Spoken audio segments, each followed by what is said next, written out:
Halo semuanya, selamat datang di Teach Talk Inside Podcast. Dengan saya Kayla. Di episode kali ini dengan tema podcast berjudul Masa Depan Teknologi Komunikasi dan Informasi berdasarkan inovasi, dampak sosial dan tantangannya. Nah, di episode ini kita akan membahas topik yang sangat dekat dengan kehidupan kita sehari-hari, yaitu teknologi komunikasi dan informasi, atau biasa kita kenal dengan TKI, mulai dari perkembangannya, dampaknya di berbagai bidang, sampai bagaimana masa depan teknologi ini di 10-20 tahun ke depan. Episode ini juga sangat cocok buat teman-teman mahasiswa yang sedang mengerjakan tugas kuliah atau ingin menambah wawasan.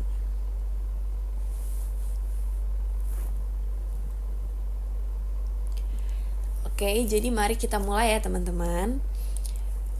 Pengantar teknologi komunikasi dan informasi, pada bagian ini kita akan memahami definisi TKI dan bagaimana teknologi ini masuk ke berbagai aspek kehidupan. Teknologi komunikasi dan informasi adalah berbagai perangkat, aplikasi, sistem, dan proses yang digunakan untuk menyimpan, mengolah, menyebarkan, dan mengirimkan informasi. TKI mencakup komputer, server, internet, smartphone, aplikasi chatting, media sosial, cloud computing, kecerdasan buatan, bahkan sampai jaringan komunikasi seperti 5G. Kalau kita lihat kehidupan sehari-hari, hampir tidak mungkin ada aktivitas yang tidak tersentuh dengan TKI. Dari bangun tidur ketika kita mengecek notifikasi di smartphone, bekerja dengan email, belajar lewat platform digital, sampai bersosialisasi lewat media sosial.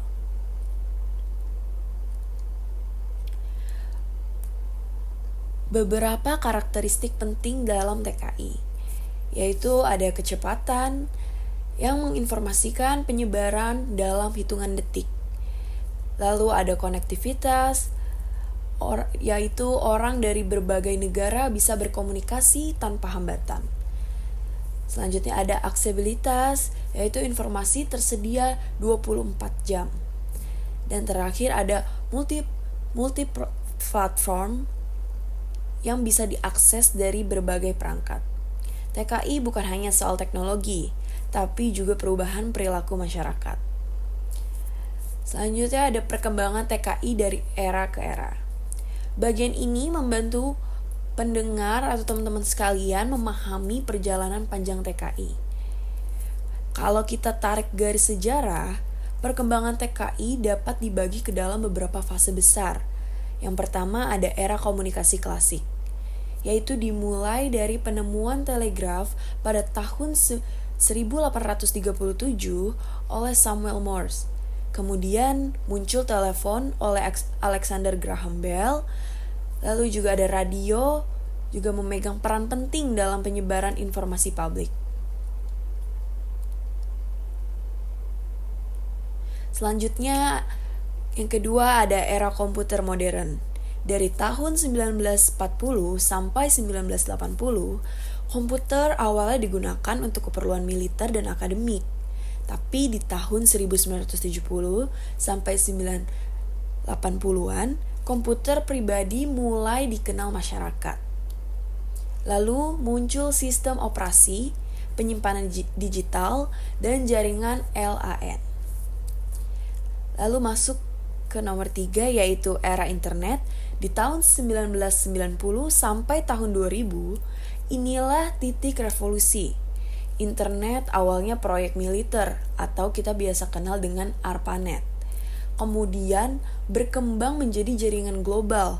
Nah, di perkembangan ini mulai muncul berbagai macam nih. Mulai dari muncul email, situs web, mulai dibuat, serta mesin pencari pertama seperti Yahoo dan Google muncul. Selanjutnya kita masuk ke fase nomor 4, yaitu di era mobile dan media sosial dari 2007 sampai saat ini.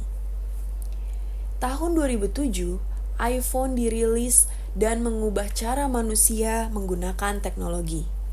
Nah, di era ini ditandai dengan banyaknya sekali sosial media, mulai dari aplikasi chatting seperti WhatsApp, Line, Instagram, bahkan Telegram juga ada.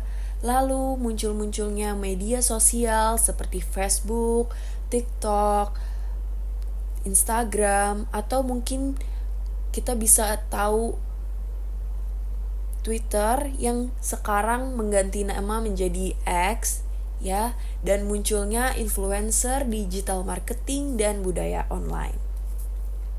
Masuk ke nomor 5, yaitu di era AI, IoT, dan cloud. Nah, di saat ini kita berada di fase percepatan inovasi loh. Teman-teman tahu nggak? Banyak sekali yang berubah. Mulai dari adanya AI, yang AI ini mengubah industri kesehatan, pendidikan, ekonomi, bahkan sampai di hiburan. Lalu ada Internet of Things atau biasa kita tahu dengan singkatan IoT, ini menghubungkan perangkat fisik ke internet. Selanjutnya juga ada cloud computing yang memungkinkan akses data dari mana saja. Nah, teknologi bergerak begitu lebih cepat dari yang bisa kita prediksi. Lalu masuk lagi ke dalam manfaat TKI dalam berbagai bidang kehidupan. Nah, di sini mari kita breakdown manfaat TKI berdasarkan sektor.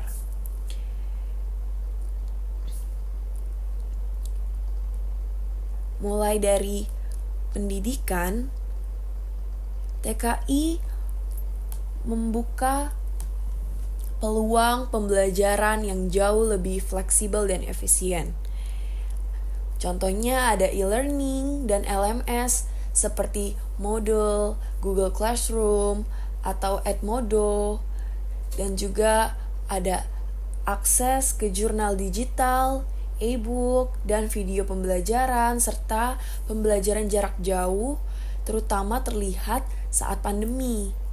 Ya, pada tahun waktu COVID-19, itu pembelajaran mulai online dan mencakup waktu yang cukup lama, sekitar 2 tahun, saat-saat pandemi, karena aku pribadi juga mengalami hal seperti itu ya. Waktu pandemi pembelajarannya jadi jarak jauh.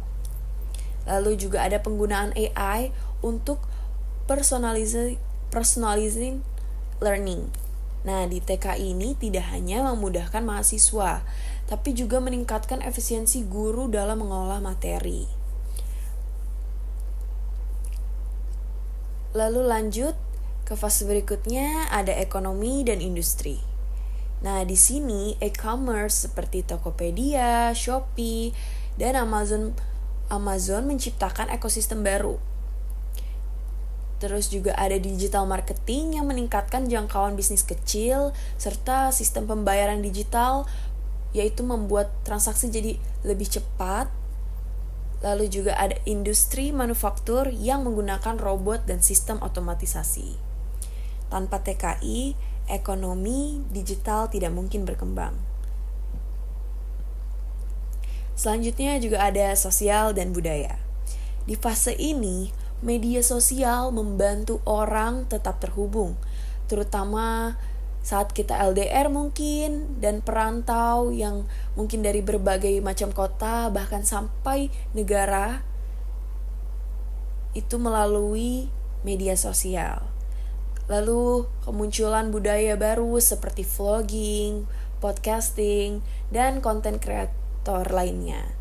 Kayak bisa kita kenal dengan seperti podcast kali ini, terus juga ada konten-konten creation orang lain di media sosial.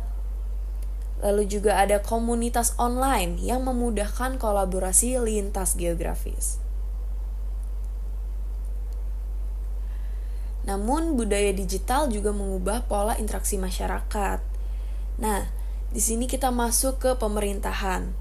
Jadi di pemerintahan ini teman-teman, ada layanan publik berbasis digital yang mempercepat proses administrasi, Terus juga adanya sistem seperti EKTP, e-toll, e-tax, dan lain-lain.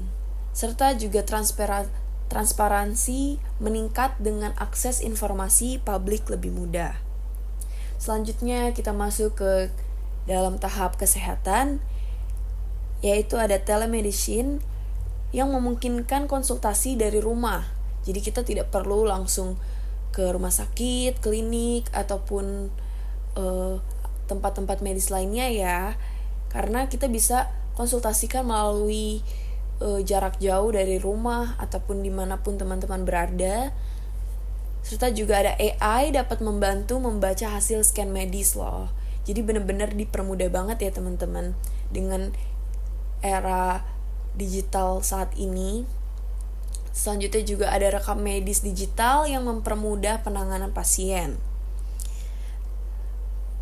Selanjutnya kita masuk ke dampak negatif dan tantangannya nih. Dalam TKI ini jadi ada dampak negatifnya juga serta tantangannya. Tidak ada inovasi tanpa resiko. Begitu juga dengan TKI. Berikut ini beberapa tantangan utamanya. 1. Hoaks dan disinformasi. Informasi yang salah menyebar cepat melalui media sosial. Dampaknya mulai dari kepanikan publik, konflik sosial, hingga penipuan. Selanjutnya nomor 2 ada ketergantungan teknologi. Contohnya nih, biasanya zaman sekarang ini kita bisa kenal dengan FOMO atau fear of missing out. Siapa orang yang sekarang ini gak FOMO sih? Mungkin dengan hal-hal baru seperti tempat-tempat yang mau dikunjungi, tempat-tempat hiburan, tempat wisata, tempat-tempat kulineran, atau tempat-tempat yang mungkin kita tadinya nggak tahu, tapi kita tahu karena lewat media sosial ya. Banyak seperti contoh di TikTok atau mungkin di Instagram. Jadi kebanyakan orang tuh sekarang FOMO ya. Termasuk juga aku sendiri, kadang aku juga mengambil contoh kasus dari pengalamanku sendiri yang emang orangnya suka FOMO. Jadi aku suka ke tempat yang belum pernah aku kunjungi, dan aku tahu tempat itu dari media sosial, dari TikTok aku melihat orang mereview tempat-tempat bagus atau makanan-makanan yang enak yang bisa kita datengin dan lain-lainnya. Selanjutnya juga ini menjadi ketergantungan teknologi, yaitu kecanduan media sosial. Nah, di sini siapa orang yang tidak kecanduan media sosial? Aku pribadi mengakui kalau aku ini benar-benar kecanduan dengan media sosial. Tapi dari candunya aku ini, aku masih bisa mengontrol. Jadi kalau misalnya aku ngerasa udah terlalu banyak banget ngelihat smartphone, aku udah mulai capek, ya aku bisa istirahat kapan aja, karena aku nggak mau diperbudak oleh smartphone untuk melihat sosmed itu sampai 24 jam teman-teman. Nah, teman-teman juga jangan sampai kecanduan media sosial yang terlalu parah banget ya, karena memang media sosial tuh plus minus, cuman kita harus bisa kontrol itu juga. Lalu juga ada penurunan produktivitas akibat notifikasi berlebih. Nah, contoh kasusnya ini sebenarnya simple banget teman-teman. Kalau produktivitas kita jadi turun, itu mungkin ya bisa karena medsos ya, karena memang salah satunya itu kecanduan medsos ya.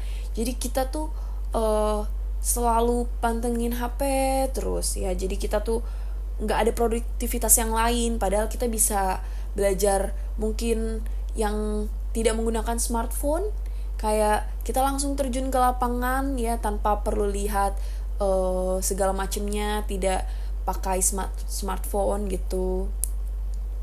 Lanjut kita masuk ke privacy dan keamanan data. Nah, di sini itu banyak sekali data pengguna yang menjadi komoditas ekonomi. Banyak juga resikonya loh teman-teman. Nah, di sini tuh ada resiko yang benar-benar harus kita aware, hati-hati dalam menggunakan media sosial, smartphone kalian ataupun lain-lainnya, karena bisa jadi ada kebocoran data, terus juga ada peretasan akun atau penyalahgunaan identitas. Nah, itu bahaya banget teman-teman. Jadi kalau data kita sampai bocor ya, itu kita bisa kena hack, ataupun juga akun kita disalahgunakan, terus juga kita disalahgunakan identitas kita, bisa aja ada orang yang menggunakan foto kita, karena banyak banget ya kasus orang-orang di luar sana itu fotonya dipakai untuk hal-hal yang mungkin itu tidak baik ya, kayak mungkin jadi untuk dia bisa memanfaatkan foto kita dengan komunikasi dengan orang-orang yang kita kenal, orang-orang dekat kita. Jadi dia gunakan foto kita untuk menipu, entah menipu dalam hal uang mungkin, atau juga menipu dengan hal-hal yang kurang baik. Jadi membuat nama kita itu jadi jelek, identitas kita itu jadi jelek ya di mata orang, karena padahal kita ini nggak tahu kalau foto kita tuh disalahgunain, data kita disalahgunain. Cuman makanya itu teman-teman, kita harus aware sama apa yang kita pakai dari smartphone, terus juga kita harus aware dengan media sosial kita sendiri. Jadi jangan sampai kita kena hack ataupun data kita bocor gitu ya. Jadi biar tidak ada yang merasa dirugikan gitu. Lalu kita masuk ke kesenjangan digital. Nah, di kesenjangan digital ini, wilayah terpencil masih sulit mengakses internet cepat. Akibatnya, jadi ada perbedaan kualitas pendidikan, terus juga terbatasnya peluang ekonomi. Ya, mungkin bisa kita lihat di daerah-daerah yang mungkin kurang ya, seperti pedesaan, itu biasanya tuh juga kualitas pendidikannya karena internetnya susah diakses ya, jadi ada perbedaan di kualitas pendidikannya. Terus juga dia jadi terbatas buat bersosialisasi, dia nggak tahu sosial media ataupun AI itu secanggih apa, teknologi udah berkembang sejauh apa, secepat apa, jadi nggak tahu gitu. Jadi itu bikin kualitas pendidikan ataupun juga terbatasnya peluang ekonomi di situ. Jadi orang-orang yang mungkin gaptek ya, kalau kita tahu itu, jadi orang yang nggak tahu medsos atau gimana, padahal medsos itu kan bisa kita gunain secara bijak. Kita bisa tahu mungkin ada volunteeran, terus juga kita ambil contoh sekarang ada aplikasi Threads yang dimana itu aku menggunakan juga. Di situ aku bisa melihat banyak orang menjual barang-barangnya mereka seperti pre-love gitu. Ya itu kan jadi peluang untuk jadi bisnis kan, karena itu menghasilkan uang ya. Terus dia menjual barangnya, terus juga dia juga ada biasanya di Threads itu suka ada orang yang nawar-nawarin buat jadi usher, SPG, terus ataupun talent-talent yang untuk syuting, modeling, apa segala macam. Itu banyak banget di Threads teman-teman. Nah jadi makanya itu ada kesenjangan digital. Kalau di Jakarta mungkin sangat benar-benar canggih ya, kayak kita rata-rata dari anak yang SMP mungkin udah pakai sosmed, udah pakai Instagram, TikTok, segala macam. Jadi mereka udah tahu. Sampai di saat sekarang ini ya, aku mahasiswa juga masih pakai itu, karena aku pribadi pun juga udah menggunakan smartphone itu dari aku SD teman-teman. Di situ masih zamannya ada BBM, juga ada Facebook dan segala macamnya. Ya itu benar-benar membantu banget juga sih. Tapi karena mungkin di pedesaan atau daerah-daerah yang terpencil itu masih susah untuk mengakses internet. Lalu kita masuk ke deskripsi lapangan kerja. Nah, di sini otomatisasi dan AI menggantikan pekerjaan tertentu. Namun, perlu dicatat nih bahwa teknologi juga menciptakan jenis-jenis pekerjaan baru. Nah, seperti yang aku bilang tadi. Jadi, dengan adanya AI ini, kita bisa mengakses internet dengan mudah ya. Kita dibantu AI, kita mencari apa yang pengen kita tahu. Mungkin ada di pekerjaan ya, seperti contohnya Jobstreet, terus juga yang tadi aku bilang Threads, itu sangat membantu banget kalau teman-teman pengen menjual barang ataupun teman-teman pengen beli barang secara harga yang miring, harga murah, itu ditreat banyak karena mereka pre-love.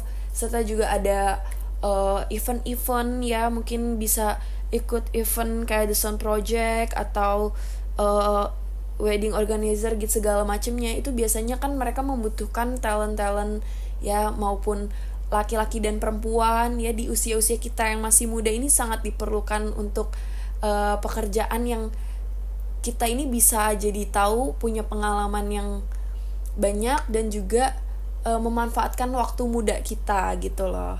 Karena aku pribadi pun juga suka ya punya experience yang lebih. Jadi aku bukan hanya sekedar mahasiswa, tapi aku bisa memiliki experience yang dimana nantinya aku akan siap terjun ke dunia pekerjaan setelah aku lulus nanti. Aku biasanya juga suka ikut event ya, seperti event usher. Kalau ada contohnya ada pameran mobil seperti IEMS, Gias, ataupun nanti juga ada DJ Expo Kemayoran, PRJ, gitu-gitu. Biasanya ada usher dan event seperti SPG-an ya, seperti itu teman-teman. Jadi kita bisa melatih diri kita supaya kita lebih mandiri, terus kita juga bisa terjun langsung ke lapangan, jadi kita tahu gimana prosesnya orang bekerja itu seperti apa. Jadi kita punya pengalaman yang luas dan kita bisa bersosialisasi dengan banyak orang juga, kita bisa menambah relasi kita. Dan mungkin juga di dalam sekarang ini ya, kalau di dunia kampus untuk menambah relasi gampang sih sebenarnya, karena kan di kampus itu pasti luas banget relasinya dengan kita yang mungkin bisa memanfaatkan situasi itu. Seharusnya kita bisa tahu ya kita mesti apa di kampus, bukan hanya sebagai mahasiswa dan kita belajar aja, tapi kita juga bisa maksud aku bukan belajar hanya untuk yang pendidikan aja ya, tapi kita bisa langsung terjun mungkin seperti ikutan organisasi ya, seperti BEM, ataupun kalau di kampus aku biasa disebutnya KM FISIP karena aku jurusan Fakultas Ilmu Sosial dan Ilmu Politik ya. Itu organisasi yang mungkin nanti aku akan mengikutinya karena aku menilai itu bisa menjadi penambahan aku untuk bersosialisasi, terus juga aku bisa jadi tahu organisasi itu ngapain aja, dan mungkin di situ kita dapat pembelajaran yang banyak banget ya, karena kita bisa langsung belajar bersama-sama dari teman-teman yang seumuran, bahkan sampai di kakak tingkat kita sendiri yang akan membantu kita, mengajari kita, seperti itu teman-teman. Nah, jadinya itu membuat diri kita itu menjadi deskripsi lapangan kerja gitu loh. Jadi kita bisa tahu dan kita bisa belajar dari dunia kampus dulu, lalu ke dunia pekerjaan nantinya. Lanjut kita masuk ke studi kasus dunia nyata. Nah, di sini untuk memperkaya episode, kita tambahkan beberapa contoh nyata tentang dampak TKI di dunia. Oke, aku mulai dari studi kasus yang pertama, yaitu di transformasi digital UMKM ya. Sekarang ini banyak UMKM yang beralih dari penjualan offline ke online loh. Ya contohnya seperti yang tadi aku jelasin ya, mungkin kita bisa memanfaatkan Shopee, Tokopedia. Jadi kita yang tadinya mungkin pedagang-pedagang yang jualan offline di pasar ataupun di tempat yang lain, ruko-ruko segala macam, itu dia bisa beralih ke online juga. Jadi mungkin dia bisa buka dua usaha, yang satunya di offline store-nya, yang satunya juga ada online store-nya gitu loh. Dan mereka memanfaatkan marketplace ini, media sosial dan juga jasa kurir digital, itu hasilnya signifikan banget teman-teman. Jadi di marketplace sendiri pun juga banyak ya orang-orang yang mengeksplor, yang jual-jualin seperti rumah ataupun mobil ataupun barang-barang yang kita cari seperti barang-barang handphone, laptop. segala macamnya. Itu banyak juga di marketplace ya, ataupun di media sosial juga ya, seperti yang tadi aku sebutin tadi di Threads ataupun Facebook ya, biasa orang menjual di situ. Dan juga jasa kurir digital. Dan hasilnya itu signifikan, mulai dari jangkauan pasar lebih luas, terus juga modal promosinya jadi lebih kecil, terus juga penjualannya meningkat banget. Ya seperti teman-teman tahu ya, penjualan sekarang tuh orang-orang pada lebih pilih menggunakan online karena apa? Karena lebih murah teman-teman dibanding kita ke tokonya langsung, ke offline store-nya. Karena di online tuh bisa dapat harga yang lumayan miring dari harga di offline store-nya. Jadi itu sebabnya banyak banget orang yang lebih pilih belanja online dibanding belanja offline.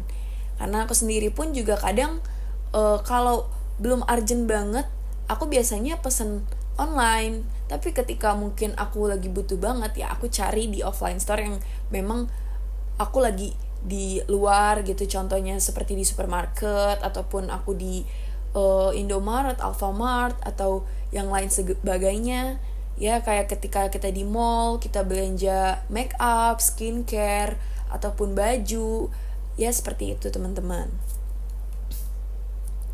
Lanjut kita masuk ke studi kasus yang kedua, yaitu pembelajaran jarak jauh saat pandemi.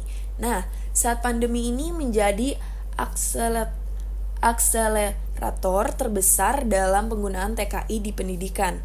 Nah, di sini juga ada dua dampaknya, yaitu dampak positif dan dampak negatif. Mulai dari sisi positifnya, yaitu guru dan siswa itu bisa jadi cepat beradaptasi ya.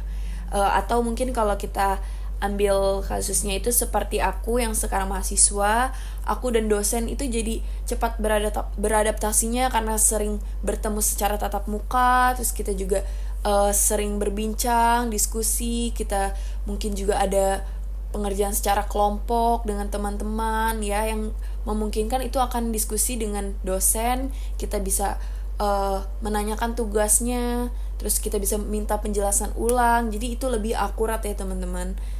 Terus juga pembelajaran menjadi lebih fleksibel dan efisien, dan itu udah pasti ya, karena ketika kita bertemu secara langsung, kita bisa jadi lebih ngerasa efisien karena kita tahu apa yang mereka terangin, apa yang mereka jelasin, dan kita bisa langsung mengerjakannya, kita bisa lebih cepat pahamnya gitu. Tapi di sisi positif itu juga ada sisi negatifnya teman-teman. Nah, di sisi negatifnya ini juga ada banyak siswa atau mahasiswa itu jadi kesulitan jaringan. Terus juga jadi kelelahan karena digital itu benar-benar sangat bikin kita jadi mantengin terus ya. Kita kerjain di laptop ataupun di handphone, itu jadi membuat kita jadi lelah ya dengan digital ini, atau bisa kita sebut digital fatigue ya. Oke, lanjut di studi kasus yang ketiga, yaitu di Smart City. Nah, di Smart City ini kota-kota besar menerapkan konsep kota pintar ya, yaitu jadi CCTV cerdas, terus juga ada manajemen lalu lintas otomatis, terus juga ada aplikasi laporan warga.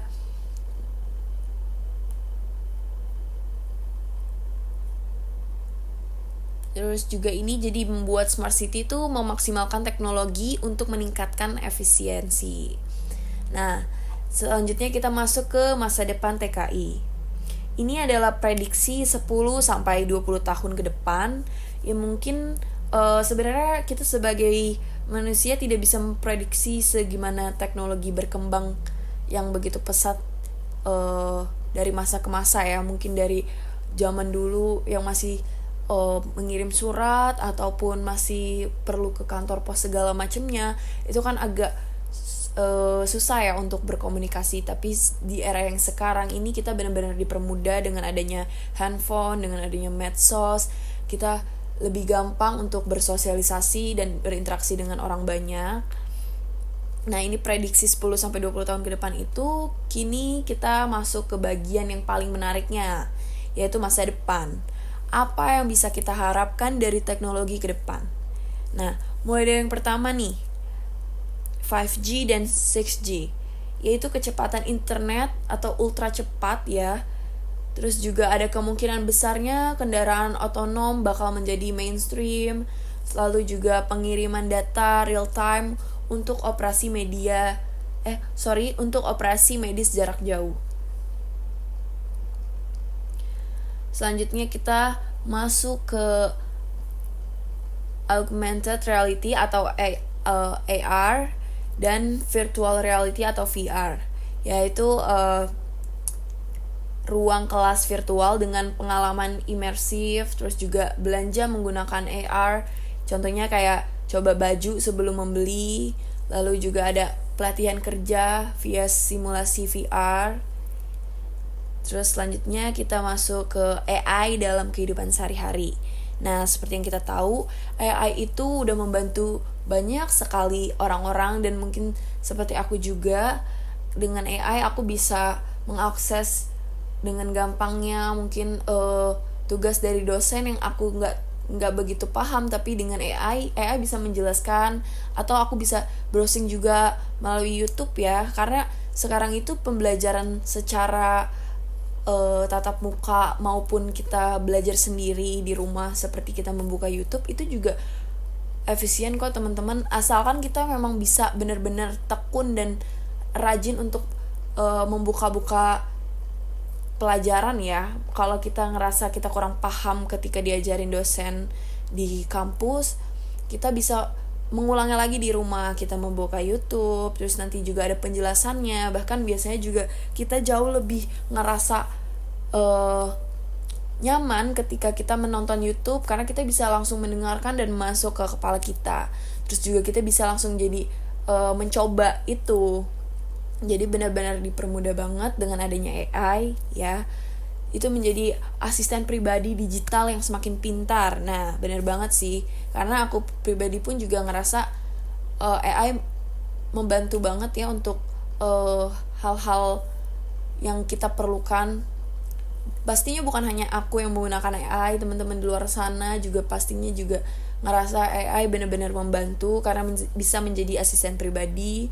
Terus juga otomatisasi di industri kreatif, pendidikan dan kesehatan, semua AI bisa membantu. Terus juga AI dapat mempersonalisasi konten dan rekomendasi. Nah, jadi kita bisa tanya ke AI untuk rekomendasi apapun itu, mulai dari kita mau nonton podcast yang tentang education ataupun tentang hal-hal menarik lainnya yang kayak mungkin kita pengen dalemin, pengen kita tahu, itu bisa minta rekomendasi dengan AI gitu. Terus juga konten-konten yang mungkin di sini teman-teman yang mendengarkan podcast aku kali ini mungkin juga ada yang ngerasa pengen jadi konten kreator gitu. Nah, kita bisa minta tolong AI untuk cara-cara biar jadi konten kreator tuh gimana sih supaya menarik kontennya, supaya banyak yang nonton, banyak yang suka, dan banyak yang tertarik dengan konten yang kita buat gitu. Selanjutnya kita masuk ke Internet of Things atau biasa kita singkat dengan IoT ya. Itu rumah pintar yang otomatis menyalakan AC, lampu, dan kunci pintu. Terus juga perangkat medis yang mengirim data langsung ke dokter. Lalu juga ada pertanian pintar dengan sensor tanah dan drone. Jadi benar-benar dengan IoT ini dipermudah sekali ya teman-teman. Pekerjaan kita jadi lebih mudah, lebih ringan. Selanjutnya kita masuk ke teknologi komunikasi kuantum. Nah, di sini ini adalah masa depan komunikasi ultra aman. Teknologi kuantum menjanjikan keamanan data hampir 100%. Selanjutnya juga ada kecepatan pemrosesan yang belum pernah ada sebelumnya. Jadi di sini komunikasi ultra aman, teknologi kuantum itu benar-benar membuat data jadi aman hampir 100% ya teman-teman. Terus juga kecepatan pemrosesannya itu yang tadinya mungkinnya lama, sekarang tuh jadi lebih cepat ya dengan adanya teknologi kuantum ini. Selanjutnya juga kita masuk ke penutup dan kesimpulannya. Jadi dari pembahasan panjang kita hari ini ada beberapa poin pentingnya nih. Pertama, teknologi komunikasi dan informasi berkembang sangat cepat dan menjadi tulang punggung kehidupan modern. Ya seperti yang kita tahu dan seperti yang udah tadi kita bahas juga di awal-awal podcast, kalau dengan adanya teknologi ini kita benar-benar dibantu banget ya.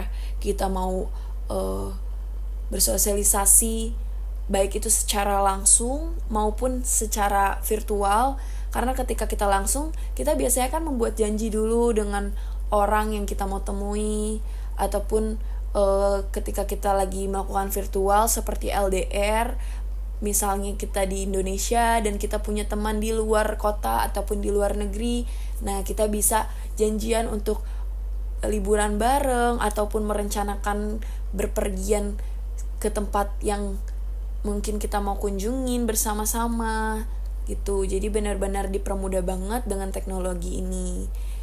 Jadi komunikasi kita semakin lebih cepat, terus juga kita lebih ngerasa fleksibel, lebih mudah lah, istilahnya seperti itu di dalam kehidupan kita sehari-hari ini ya. Selanjutnya, yang kedua ada TKI membawa manfaat sangat besar di era pendidikan, di ekonomi, di sosial, kesehatan maupun di pemerintahan. Nah, jadi emang TKI ini benar-benar membawa manfaatnya besar banget, mulai dari pendidikan kita ya, kita bisa mengakses pendidikan tuh seperti kita minta tolong AI, kita bisa buka Google, kita bisa cari di platform lain, mencari jurnal, terus mencari podcast ataupun yang lainnya di YouTube segala macam, itu benar-benar dipermudah banget ya. Terus juga di bidang ekonomi kita dipermudah dengan adanya perkembangan teknologi yang canggih sekarang ini. Kita bisa belanja online, kita bisa dapetin harga yang murah juga. Terus juga di kesehatan jadi lebih gampang, ketika kita nggak bisa ke rumah sakit, kita bisa langsung minta tolong untuk mungkin jadi bisa komunikasi melalui dokter ya.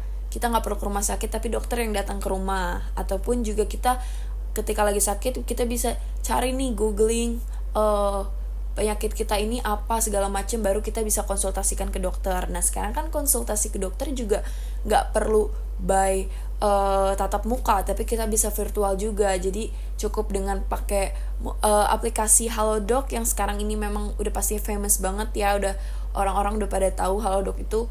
Kita bisa konsultasi mulai dari mungkin kesehatan kita sendiri ya, kita ngerasa sakit apa, ataupun juga untuk kecantikan ya, itu bisa banget. Dan juga di pemerintahan ya, pemerintahan ini kan kita bener-bener dengan jurusan aku FISIP ya, ilmu sosial dan ilmu politik, di era pemerintahan itu bener-bener banyak banget contoh-contohnya kayak di medsos ya, banyak video yang beredar tentang mungkin tentang kepresidenan, tentang DPR, MPR segala macamnya ya, itu banyak banget. Jadi memang manfaatnya tuh sangat besar banget di era-era pendidikan, ekonomi, sosial, kesehatan, dan bahkan di pemerintahan sekalipun gitu. Lanjut kita masuk ke nomor 3, yaitu di tantangan ini kita bisa pelajarin banyaknya penipuan, kasus penipuan, mungkin hoax, atau jadi keamanan data dan kesenjangan digital tuh harus terus diatasi. Jadi di sini tantangannya seperti hoax, keamanan data, dan kesenjangan digital itu terus diatasi. Jadi memang benar-benar sekali lagi kita harus bijak dalam menggunakan sosial media ya. Karena kita mungkin tidak mau hal-hal yang merugikan diri kita sendiri ataupun orang-orang yang kita kenal jadi ngerasa bahaya gitu ya.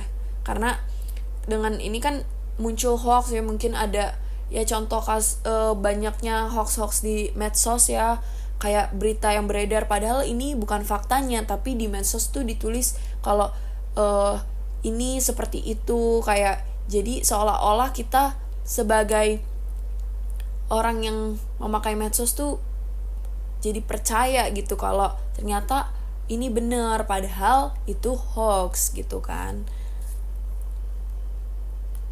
Dan terakhir juga kita masuk ke masa depan TKI.